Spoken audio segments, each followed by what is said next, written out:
बिस्मिल्लाहिर्रहमानिर्रहीम। अगर आप खातून हैं और पहली बार उम्रा पर जा रही हैं तो ये वीडियो आपके लिए है। ख़वातीन समझती हैं कि पता नहीं उम्रे पर उनका कितना खर्चा आएगा और उधर पहुंचकर क्या क्या करना होगा। तो मैं इसकी वजाहत कर दूं कि मर्द के लिए तो एहराम है और ख़वातीन के लिए किसी लिबास की पाबंदी नहीं है। वैसे जो है ख़वातीन सफ़ेद लिबास जो है वो पहन लेती हैं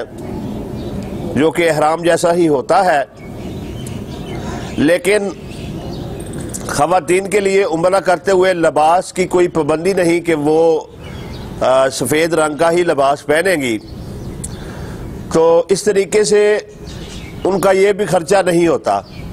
और दूसरी चीज़ जो है ये बड़ी अहम है, इसको आप जहन में बैठा लें, ये आपको हमेशा फ़ायदा देने वाली है। और वो है कि मर्द हजरात जो है उन्होंने तो उम्रा करने के बाद जो है सर मंडवाना होता है, लेकिन औरत का अमल जो है इससे थोड़ा मुख्तलिफ है। औरत जो है वो तवाफ़ करने के बाद 2 रकत नमाज नफल पढ़ने के बाद सफ़ा मरवा की सही करने के बाद जो है वो यकीनन जो है मर्द की तरह ना तो सर मंडवाएगी और ना ही ज़्यादा बाल कटवाएगी, बल्कि उसके साथ जो उसका महरम है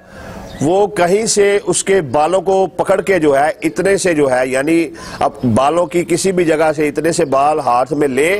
और इतने से बाल जो है, थोड़े से बाल जो है ये एक पोटे तक जो है ज़्यादा से ज़्यादा इतने से काट देने हैं बाल, यानी 30-40 बाल जो है 50 बाल थोड़े से बालों को पकड़े और इतने से एक पोटे के मुताबिक जो है एक पूर के बराबर जो है बालों को काट दे तो खातून का भी उम्रा हो जाएगा। अब समझने वाली बात यह है कि वहाँ पर कैंची कहाँ से आएगी। जी हाँ, तो सबसे पहले तो जब आप पाकिस्तान से जा रही हैं तो आपने अपने सामान में एक छोटी सी कैंची जो है वो ज़रूर रखनी है, जो उम्रा करते हुए आपके पास जो है एक छोटा सा बैग होना चाहिए, उसमें मौजूद हो। और जैसे ही आपका उम्रा तमाम हो तो मरवा की तरफ जो है आपका 7वां चक्कर ख़त्म होगा, वहाँ पर आप जो है इतने से बाल अपने महरम से कटवा लें। और बिलफर्ज जो है आपके साथ कोई महरम नहीं गया हुआ तो फिर आप किसी भी खातून से, जो खातून वहाँ पर होगी, उससे बोलकर जो है अपने इतने से बाल जो है वो कटवा लेंगी। कैंची आपके पास होना लाजमी है। बिलफर्ज आप पाकिस्तान से कैंची साथ लेकर नहीं गई हैं तो उसका हल ये है कि मरवा से आप बाहर निकलेंगी तो वहाँ पर जो है अबू जहल हमामात हैं, उसके साथ बहुत सारी दुकानें जो हैं वो हलाक की, बाल काटने वालों की, नाइयों की जो है वो बनी हुई हैं। तो वहाँ पर जाकर आप जो है बाल इतने से जो है वो किसी औरत को साथ ले जाकर काट सकती है। और अगर बिलफर्ज कोई भी औरत मौजूद नहीं है तो फिर आप खुद ही जो है वो इतने से एक पोटे के मुताबिक एक पूर के बराबर जो है वो अपने बाल काटेंगी। और अगर वहाँ पर आप नहीं जा रही तो आपका जो होटल है वो शारा इब्राहिम खलील पर है, शारा जियाद पर है, शारा जियाद अल असद पर है, तो फिर आप वहाँ से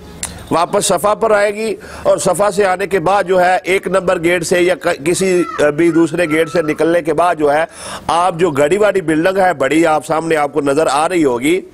उसके नीचे जो है तय खाने में तकरीबन 21-22 दुकानें हैं बाल काटने वालों की। वहाँ से आप कैंची जो है वो जाकर लेकर किसी दुकान से बाल काट सकती हैं। लेकिन बेहतर ये है कि आप जब पाकिस्तान से जाएं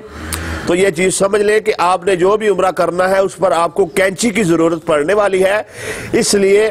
कैंची जो है वो अपने साथ लाजमी लेकर जाएं ताकि हर उम्रे के बाद जो है आपको कैंची तलाश करने में कोई मुश्किल ना हो और आप आसानी से जो है अपने बाल काट कर अपना उम्रा मुकम्मल कर सके। तो बराए मेहरबानी पाकिस्तान से जाते हुए अपने सामान में कैंची ज़रूर रख लें, ये हर उम्रे में आपके काम आने वाली है और इसका आपको बहुत ज़्यादा फ़ायदा होने वाला है। उम्मीद है आपको मेरी वीडियो पसंद आई होगी। तो मज़ीद ऐसी अच्छी अच्छी वीडियो देखने के लिए मेरे चैनल को सब्सक्राइब करें, बेल आइकन के बटन पे क्लिक करें ताकि मेरी आने वाली हर नई वीडियो जो है वो आपको मिलती रहे।